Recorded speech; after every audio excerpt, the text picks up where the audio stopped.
Welcome to another episode of Hard Factor presented by the Barstool News Network. It is Tuesday, June 9th. That's right. It's 6/9. Have yourself a fucking day. 2020. We got all kinds of crazy shit in the news today. Finally, some legislation in the wake of George Floyd's murder.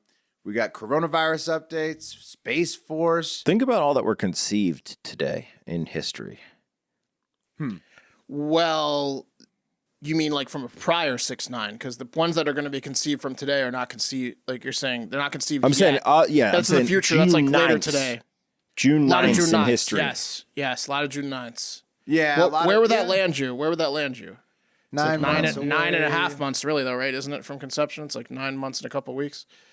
Yeah, it depends on how So well six would be December. You're March of next year. March 21. Late March. Yeah, hey, all you March babies. Your mom, your dad, Jenny's face. Could have happened on 6/9. All right, we also got I'm Prince on March, Andrew baby. and Wes. Gross, Nice. Wes. That's nice. That is. We also got Prince Andrew update, which is crazy, and then China, so much more. But let's get it kicked off, fellas, with the Justice and Policing Act. So this Justice and Policing Act was brought to you by the makers of Nancy Pelosi's Kente cloth that she wore and every other member of the Democratic Party wore when they announced this thing and had quite a spectacle. I mean, it's good news. The House Democrats in the Black Caucus have introduced the Justice and Policing Act of 2020 in response to the deaths of George Floyd and Breonna Taylor and so many others before them. But like I'm saying, I mean, did you guys see the Kente cloths and the spectacle that was going on during the announcement? Well, I did hold not. on. The Can you spectacle describe was it? they took a knee for 8 minutes and 39 seconds, which is I thought was legit. And Pelosi couldn't get up. She couldn't stand up from it. It was interesting. Also interesting, take a knee. Considering everything weird. We've covered that. Other people have done that it's a strange tribute. It is weird. In this instance, it's a very strange tribute, considering the reason that the protests are going on.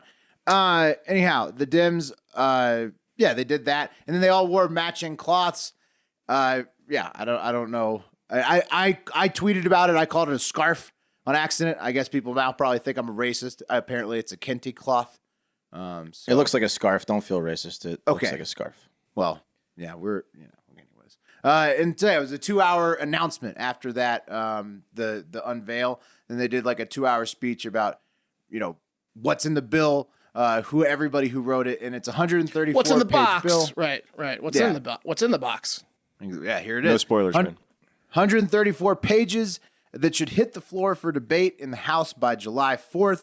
And what's included as of now in the original drafting is that victims of police misconduct would be able to sue for damages, civil suits.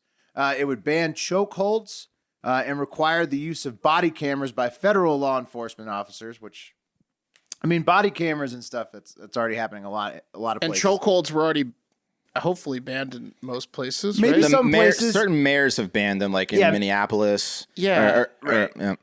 Good call, though. Definitely ban them. Yeah. Right, so these things are at the federal level. They may already be in action at the local level, even if they're not, federally mandated already. It would restrict military to police weapon sales that currently go on. It would change the legal definition for the right to use lethal force, and it would facilitate independent investigations of police departments that show patterns of misconduct. And so that's... There's a laundry list of things that it exactly includes that's in there, but that's the Isn't there? summary. There's one super important thing I think. Like all those are good things, but they're not like. It would get rid of no-knock warrants. Yes. That's good too. But isn't there some? That's great. But isn't there something about like the database so you can't have the registry, a bad cop go to another right? town? That's the last part. Facilitating investigations of police departments that show patterns of misconduct. That would be having a database that you'd use to register, like this is what I like to offenses. call the anti-Catholic church rule, where when Exactly. a Catholic priest touches a kid, he just moves to a different city. That's like he gets total whatever it's called, immunity or whatever through the Catholic Church. He can even go to Vatican City and stay there and hold out for a while. This is saying if you do these bad things as a cop and you commit violence and you get in trouble and you get kicked off the force, you can't then just go to another police force in another city. Yep. Right, which is kind of messed up because it's like, they're essentially telling the priest, you tired of this batch of kids? Guess what? Got a fresh one for you. Brand new. Right. You want a new grass is always greener. You want new scenery. You want a better life. Go touch the kids over there. Yeah. Yeah, This is, you this is a show- good thing that they're doing to the police, and the Catholic Church should enact this too. You show me a young, vulnerable kid, I'll show you a priest who's tired of touching him. You know what I mean? Let me ask you guys a question. Do you think that the Dems really? I mean, this is great that they finally put something out there. But do you think that they want Trump to be the guy that passed this, or do you think they're going to let it just and not pass it before the election? I mean, I think they kind of don't want Trump to be the guy to pass it. Personally, I think there's a lot of we're about to get into it, but I think there's a lot of things that are setting up a very partisan debate on this bill. It doesn't add any budget for police to accomplish these things. It also doesn't remove any police budget, as the Democrats are seeking to move away in general from the defund police portion of the protest. But as of the time of this recording, I hadn't seen much of an indication on how the Republicans are going to receive the bill, but I'm sure their coordinated response will begin at some point, considering there are no Republican co-authors. So you can probably guarantee it's not going to go down as is, Wes, and that it will be some sort of partisan effort to get through the negotiation of this bill. Nothing on mental health, huh? Nothing on like therapy and mental No, health. unfortunately, no. Yeah. I was talking to my wife about that a little bit. We kind of think maybe it would be really hard to get that passed, just because of personal rights of the police. Anyhow, it doesn't mean, even though the Republicans haven't really replied exactly how they're going to respond to this, does not mean that there are not already Facebook comments. So taking it to the internet, we've got Michael Sperber on Facebook. Nice last name, Sperber. And he says, the worst crime is in Democrat cities and states. Nuff said. So I don't think there was enough said there. I'm very confused about what he means. He's just saying that this is a Democrat problem and get your police bill out of my face is basically what he said. There was lots of comments about that. LA, New York. Lots of comments about that. A lot. I have one. Keep going. I have one when you're done. A comment. Yeah. I mean, there are lots of positive ones in favor of it too, but lots of people being like, "Well, Trump will veto it." So, I don't know. I mean, pretty much no matter what happens, I have one from @Alex Treebark. This is in response to yesterday's show where I was asking why 2 cops got kicked off for pushing the 75-year-old guy because I thought only 1 cop pushed him. So Alex Treebark says, @Hard Factor Mark, you idiot. The other officer that got fired was the commanding officer and told the officer who initially shoved the guy who had a rare moment of humanity and tried to help the old man not to help him. That's why he was fired, you dink. So he called me an idiot twice. And when I was asking, I just didn't know why the other guy was fired. And we assumed, because he was guy that you guys answered. You said he was probably the guy that said don't pick him up. So we answered it correctly. So hey, fuck you, Alex. This stuff fires people up, Mark. It's really serious. Yeah. Shut the fuck up, Alex. Well, what I'm saying, people are fired up at the top level. It looks like this is probably what sucks is that this thing that should be like a bipartisan thing that should be like a healing thing for the country. It looks like to me it's going to turn into like this like heated partisan debate where basically the Dems are going to be like everybody doesn't support the bill is a racist, and then it's going to become this like thing again, and it's already getting ugly. So even COVID-19 was partisan. Everything's partisan these days. I do think that you either dismantle the police like Minneapolis did, but you don't. Or you fund the police and move it to these programs that make them better trained and stuff like that. Defunding the police really accomplishes nothing. Yeah. My cynical mind thinks the Dems are just going to keep putting things in the bill they know the Republicans won't pass because they don't want Trump to be the guy that passes. No, you're absolutely correct. Yeah, but if they could somehow negotiate, I mean, that's what's going to be interesting to see, right? If the Republicans are saying, well, we're willing to work with some of these, but not the others, and then to see the reaction, because it does seem like partisan gamesmanship right now, which is fucked up. I mean, this should be a bill that is wait till Rand Paul gets his hands on this thing. Yeah. Edward Scissorhands Paul. No, I think this is gonna get through, guys. That's my prediction. It's this is the first time we're ever seeing kind of people coming together to say, hey, police brutality, it's messed up. First time. You got police chiefs coming out saying it's messed up. That's never happened before. That's the happy path, and that would be cool. If everybody can come together and they can actually work out a version of this thing that's been submitted now that goes through and makes a positive difference for America. The tea leaves are looking like it's about to become a powder keg of argument. And you know what's even worse, guys? Former Milwaukee County Sheriff David A. Clark, at Sheriff Clark, he said today, before long, Black Lives Matter will join forces with ISIS to being down our legal constituted republic. You heard it here first. So, okay. Yeah. We don't want That's that happening, happening. Too. We don't want them teaming up with ISIS. That's You never know. No. You never know who's ISIS. for everybody. Yep. I always assumed that you're ISIS did you hear? until you prove otherwise to me. All right, guys. I wish I had better news for you on that one. I mean, hey, the bill's here, right? Good. Yeah. That is Yeah, good great. news. That's okay, guys. A let's do something. spokesperson for the World Health Organization, or as Trump refers to it as the WHO, announced on Monday at a media briefing in Geneva that the spread of COVID-19 by asymptomatic people is, wait for it, very rare. Very rare, guys. Very rare. Maria Van Kerkhove said, quote, "From the data we have, it still seems to be rare that an asymptomatic person actually transmits onward to a secondary individual. We have a number of reports from our countries who are doing very detailed contact tracing. They're following asymptomatic cases. They're following contacts, and they're not finding secondary transmissions onwards. It's very rare." She went on to say the word rare like 4 times. So what she's trying to say here is, if you read between the lines, asymptomatics not spreading it, guys, not spreading it. So Not spreading many of those droplets. not spreading the by droplets. Wish we knew that a couple months ago. Another nerd named Dr. Manisha. Well, it wouldn't have changed anything. Yeah, I mean, how it would it still have would have been a changed? partisan debate where one party was like, lock it down, and the other party was like, no. 'Cause I think It that's would've what been- we've learned in 2020. Is that, Knowing is that that no matter what asymptomatic- happens, no It matter would have what been happens, huge. The It would have been a cases. huge change. I don't think everyone would have stared at each other like they had. Everyone had a giant case of herpes, or like they were lepers. You know, like nah. This is bullshit. We would have been led astray. It would have been the same fucking thing. it would have been nice to know. It would have been I nice beg to to know. differ.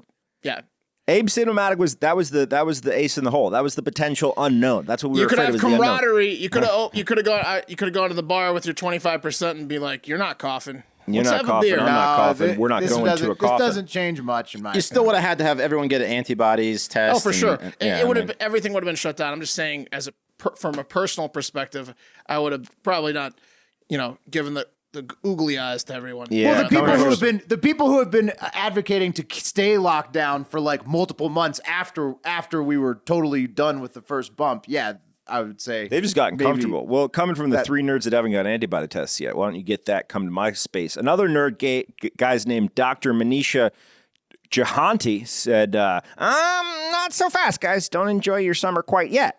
She went on to say that asymptomatic doesn't mean pre-symptomatic or pashy-symptomatic. There's all these fucking symptomatics. Oh, but come on.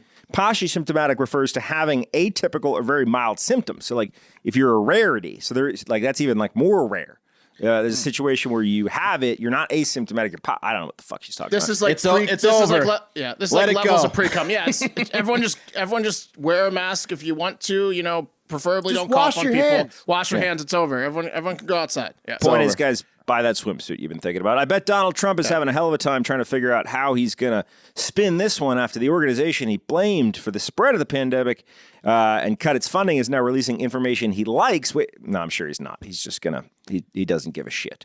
Because that's He's done Donald with Trump. them. He was doesn't like, I told you that 2 weeks ago. Ooh, okay. Guys, taking it to the internet, top fan Jeremy Carter says, "I'm a plumber, and I could have told you basically everything WHO is now realizing when all this started." I like that. I like That's that. the exact spin zone that you were just a asking plumber. what's going to be employed. Yeah. Yep, he could clear your toilet out, and he could tell you what's exactly going on.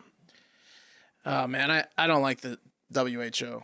I've been bashing them since Gen 1. Well, no wonder they got defunded by us. I mean, like, look at that. You turn around and tell everybody the exact opposite after you've been telling them something for 5 months. I mean, Well, they figured it. I mean, like, science happens at the speed of science, Will. You They've can't been just know that. You got to do they've been studies and tests misstepping. and shit.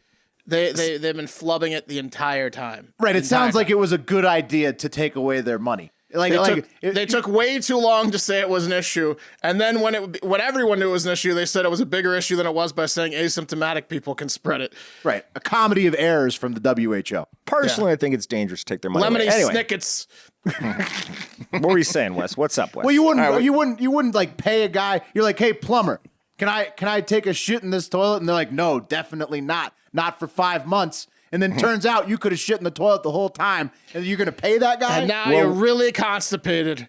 Will, are you telling me that, and I know you very well, are you telling me that a plumber tells you that you can't shit somewhere, that you're not going to, as soon as he's out the fucking door? Well, if he's telling me that the toilet's broken and that I can't shit in it, otherwise I'll get shit all over myself and my house and all my loved ones, then yeah, I'm going to not shit in the toilet. And here comes the bucket. The actual scenario, Will, would be you pacing, thinking about him telling you to not shit in that thing, being like, I bet I could shit in it. I can't wait till he leaves. I'm going to shit right in that toilet. A week later.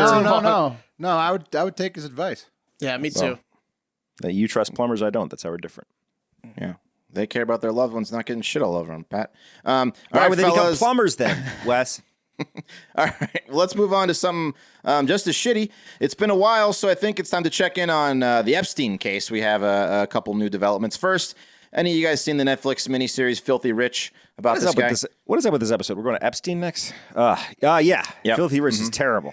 Right, it is bad, right? It's same thing. He liked young girls and massages and sex with young girls, and we get it.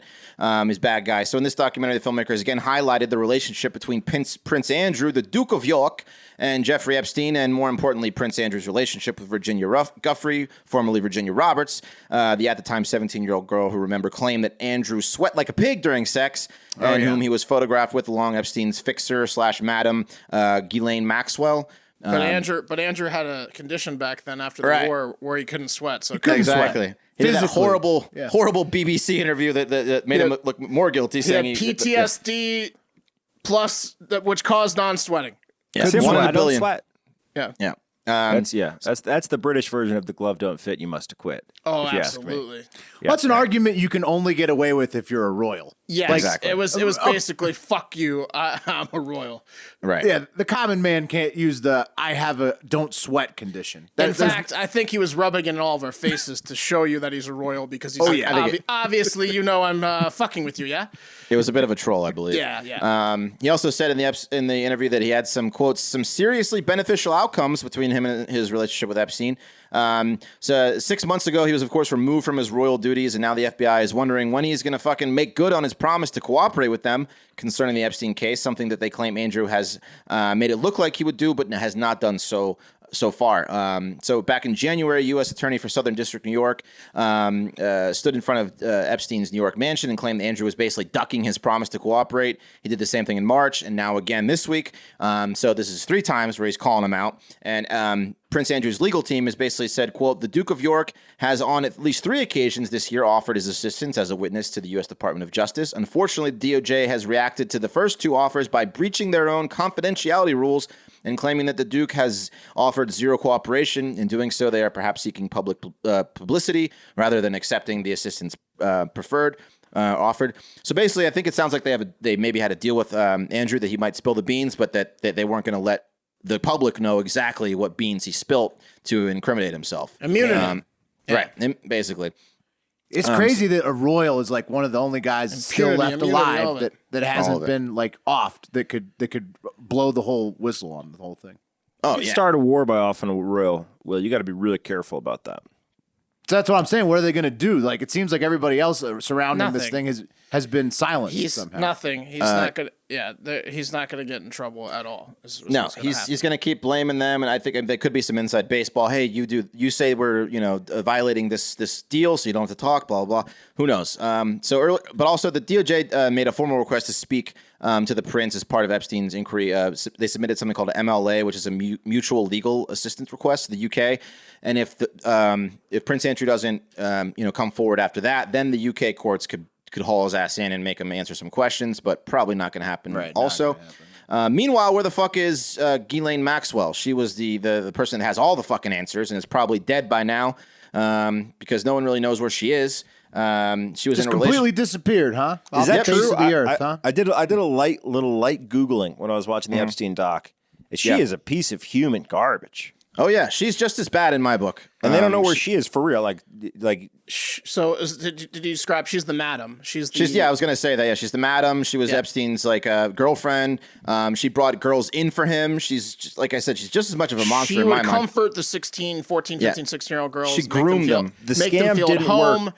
and then get them to have sex with him. And then she would also find the ones that would be beneficial to find new ones their age, since she was in her 40s and she's not great at finding 16-year-olds. 16-year-olds are better at finding 16-year-olds. But So she was the beard, right? She was the beard for Epstein because she was his wife. So like if you were sending your kid over there, right. you're like, oh, No, yeah, the wife is the wife's there. Nothing. She leaks up. comforted the parents if these people had them, because a lot of them were runaways, and then she also comforted the runaways and the girls and all this stuff. Yeah, Right. A lot of them came from broken homes and abuse and all that kind of shit. So it's terrible. So no one knows where she is. Her last sighting was in August in 2019 at an In-N-Out Burger in L.A. The Sun. Good sighting. she's dead. Yeah. Yeah. Well, the Sun, which is I think a British publication, has offered £10,000 or nearly $13,000 for information that leads to finding this woman. Her people have said that she's hiding out at her family's chateau in France, and maybe the fact that she's worth nearly $1.9 billion because her dad was a media mogul and operated a bunch of British tabloids could be, that's some stay gone money. £10,000. Could you imagine putting yourself in the middle of this fucking shit show where trillionaires are trying to kill everyone involved for £10,000? I think though part of the deal with her was her dad was a media mogul, went broke, and then that's where her symbiotic relationship began with Epstein because he was providing for her the lifestyle she was super used to. I don't know if she's like. I don't know if he were. At one point, it was estimated 1.9. Maybe they are broke. I don't know. But I doubt they're totally broke. At 1.9 million, that's a lot of money to lose. But anyway, Seems she's like gone. she would have a lot of dirty money still. Yeah, she's gone. No one knows where the fuck she is, and she has all the answers. So we'll keep you updated on Andrew and if they ever find her. But hey, let's take it over to some better stuff, guys. You know what grandparents absolutely love as gifts? What? Yeah. Tell me. Yeah. Well, framed pictures of their potpourri. no, framed Graduating pictures. from college. Great, yeah. Mm-hmm. That's Pictures? Great, yeah. There you go. Thank you, Mark. Framed pictures of their grandchildren.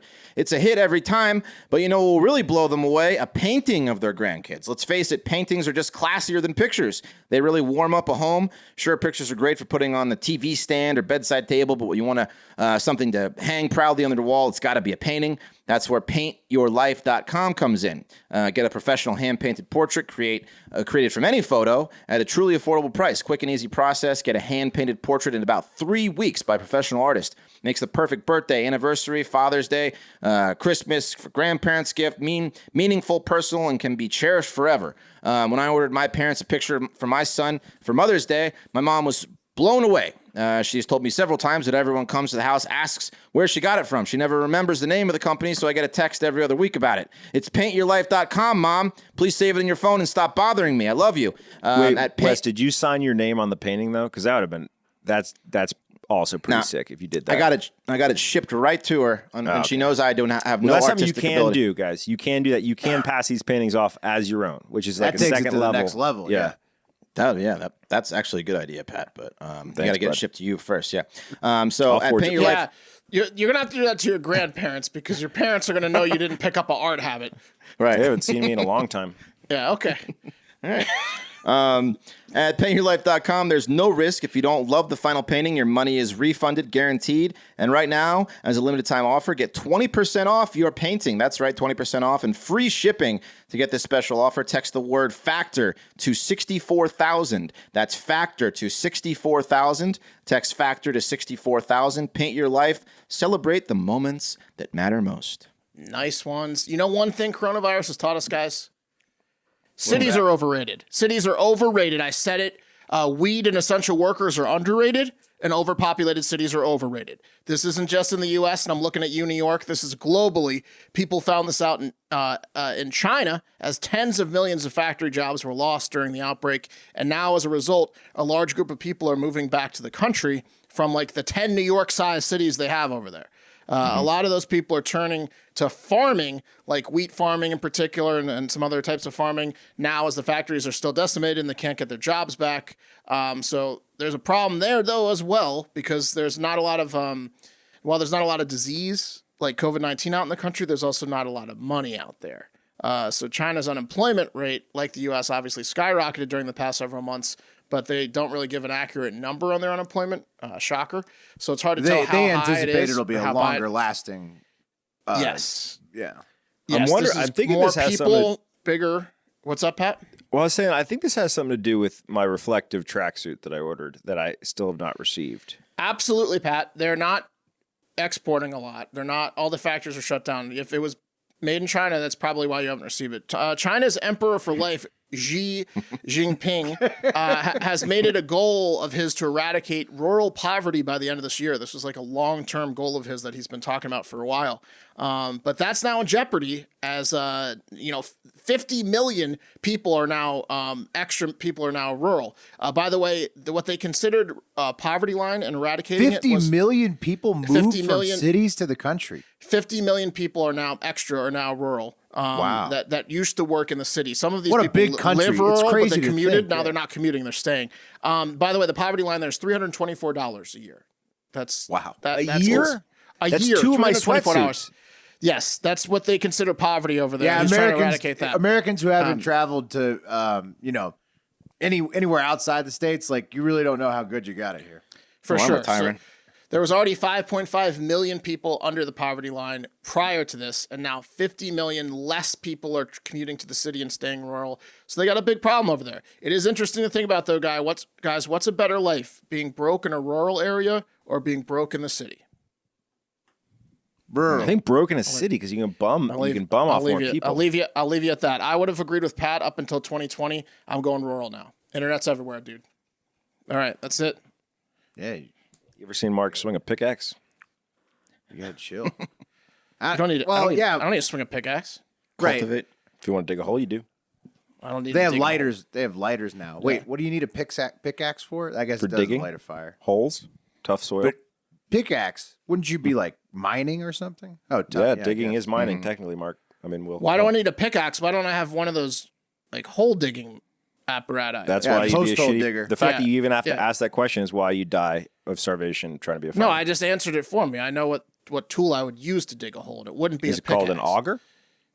I don't know, Pat. I do. You're not invited. You're not invited fence to my posts. rural area. You're not invited to I'd mine. find I a don't patch want your of loose condescending soil. ass out in the rural area where I'm trying to chill. I'm gonna be Pat full did choose on food city, that I so cooked. mood argument. Grew myself. Yeah, Pat will point. be in the city. Pat's in the city. All right. Mark's enjoying himself in the country, and we should all enjoy ourselves over at Predict It. Don't forget to go to predictit.org/promo/hardfactor20 to get your first $20 matched on us in the stock market of politics so that you can bet on these upcoming election outcomes with us. And what do we have today, fellas? Keisha Bottoms. That's right. Mayor of Yeah. Atlanta, making a serious run for the VP nod. Her and Val Demings are now both in a very comfortable number 2 and number 3 spot, right behind Kamala Harris, the favorite. And as you guys know, we've all got money on this. It's still like plus 300 to buy both Demings and Bottoms together. Whereas that's Harris, nice. yeah, whereas Harris, the favorite, is plus 110 by herself. So it's like, it's a great time to be looking at that VP market. Positive odds all over the place. Basically, even if you're going with the favorite, it's good. Also, the incumbent, Donald Trump, in the presidential general election is trading at a multi-month low, 45 cents right now. That's about plus 110 for those who are wanting to bet on a repeat over a Biden win. Biden is officially the significant favorite. I think he's about negative 150.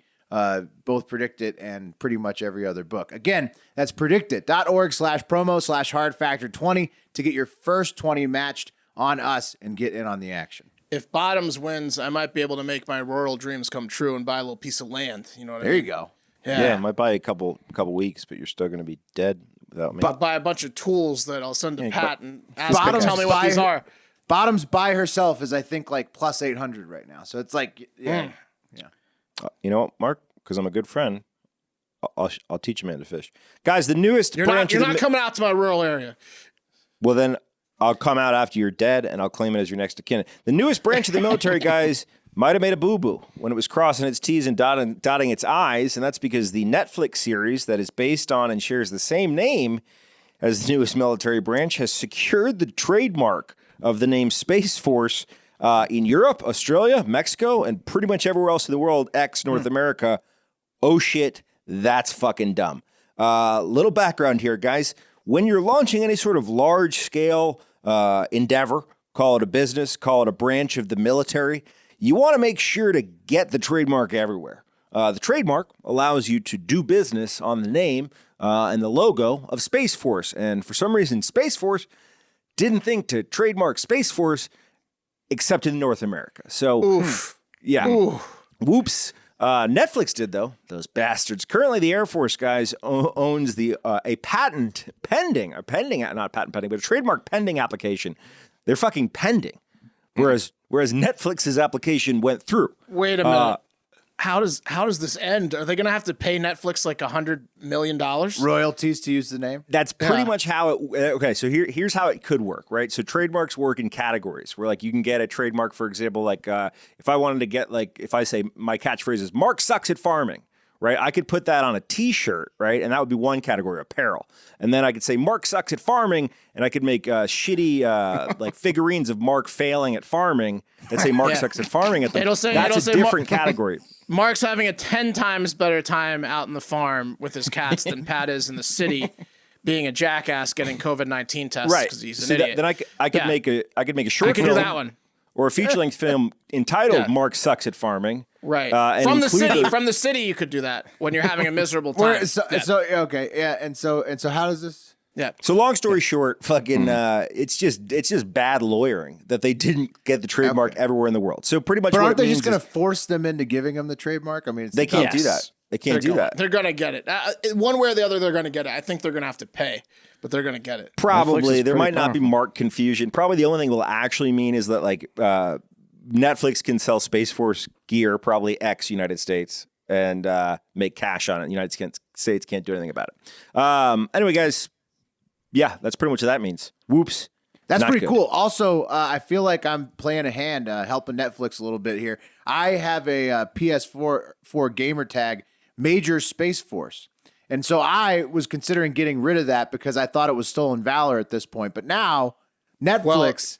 Is that NA? Is that NA? Because if you do a different continent... Yeah, no, exactly. So, Will, if your soldier is not an American soldier... Then you're good. You're fine. That's what I'm saying. It's just an Australian character now. 100%. Yeah, you're not violating. Now you're violating Netflix's trademark there, though. Well, but that's the thing is but that's not really stolen valor because that's a comedy show as opposed to. I don't feel like I'm stealing Steve Carell's valor. I feel like this day kind of turned up for you, Will. This day got a lot better for you. I don't have to change. I was worried about that. Okay, there you go. Gamer tag on. Sorry, I read my ad early, so. Okay, yeah, no worries. Hey, guys, a 7-year-old giant panda escaped the Copenhagen Zoo in Denmark recently. Giant panda, hard to miss, right?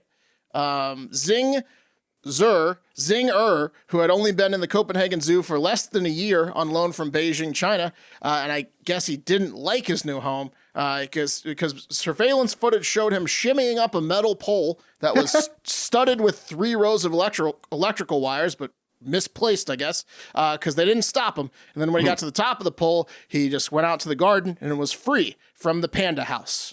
Wow! So he just got right out of that panda house, which was a brand new facility. A fun time, Man, no one probably told this guy that because they probably drugged him when they moved him from China to Denmark, and probably no one told him that he was not in China anymore, and he would have just stayed put happy in that cage. Yeah. Well, I'm going to get to Copenhagen, don't worry. But I mean, the facility was brand new, 160 million kroner or $24 million panda house that was designed by an idiot that didn't know pandas could climb, I guess. Also in the panda house was female panda Mao Sun, who Xing Er left behind, so I guess they don't get along. Pandas are notoriously difficult with these relationships. Yeah. I mean, maybe he's a gay panda. Don't hold your breath for any baby pandas, guys. So what if he is? It took the one guy like 10 years to have sex with the girl a couple months ago. I mean, he was stage fright, remember? Because it was confidence. Right when COVID came and no one was allowed in the zoo, he started humping away. This guy's like, I'm getting out of here. I don't like this woman. No, absolutely. So, by the way, any babies they would have and potentially will have are property of China as part of the loan agreement. So, off to a bad start, though. Honestly, China's like, get them back in the panda house, you idiots. Zoo spokesman Bengt Holst said the park now was looking at making changes to the security around the enclosure to ensure that it does not happen again. That's nice of them. Like throw You a few lost million, a fucking panda. It doesn't happen again. Throw a few million more kroner into keeping those pandas inside your weird zoo, you weirdos.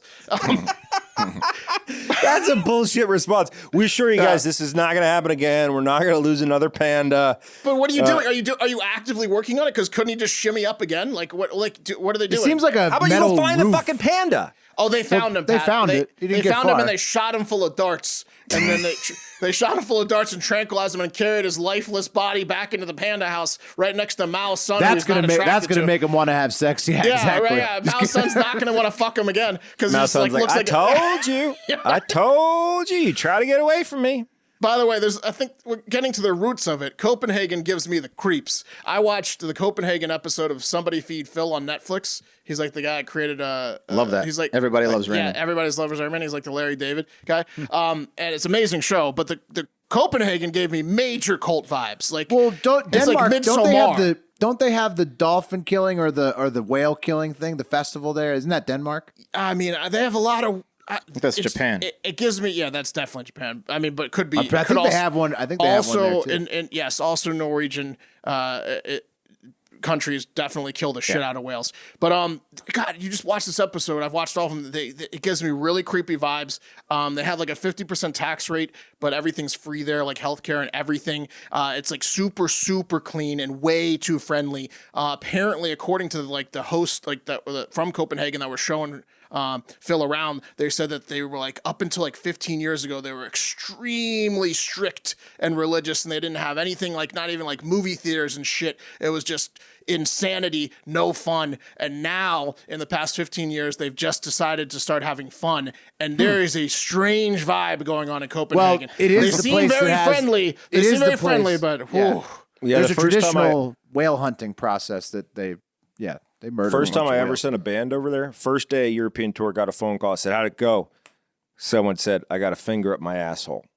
Oh yeah, well they Copenhagen Border Patrol. really. Yeah, jump right up there.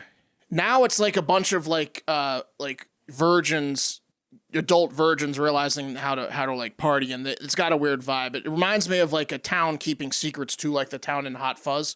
It's got that type of vibe. But anyways, the panda's back in the Copenhagen Zoo, and that's going to do it for Hard Factor. Make sure you tune into the Hard Factor radio show on Sirius Barstool Power 85. We have the second ever listener debate today, and this time it's Jackson P., a two-time Team Mark boat race contestants against the one and only Big Ounce, and you're not going to want to miss that at 11 a.m. to noon Eastern today. What else? I mean, keep spreading the word, please. Please leave us a 5-star review on Apple YouTube. Podcast. Go to YouTube at Hard Factor News, and leave a comment for us, which we will read like Ron Burgundy style if you go to Apple Podcast. Like you read from a teleprompter. Buy a shirt, sure. We love you all and appreciate the support you give us. And one last thing, have a great fucking day.